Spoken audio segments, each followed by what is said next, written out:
Hello guys, welcome back to my channel.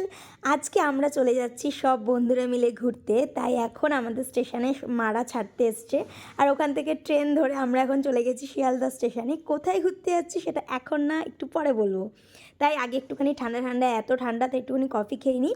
Coffee খাওয়ার পর train ঢুকে গেছে, তাই আমরা দৌড়াদৌড়ি করে এখন ট্রেনে উঠছি।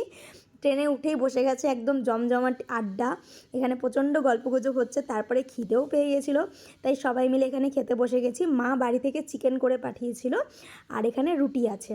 তো এখানে সবাই মিলে বসে খেয়ে দিয়ে খুব গল্পগুজব করে তারপরে চলে গেলাম শুতে। আর কি ঘুম হয় বলো, ট্রেনে আছি, তাই সবাই গল্প করেই সময় কাটাচ্ছি।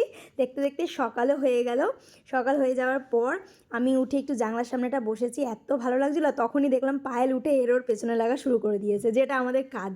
তো এখানে একটু কফি খেয়ে নিয়েছি। কফি খেতে খেতে স্টেশনও চলে এসেছি, আর নেমে গেছি কোথায় সেটা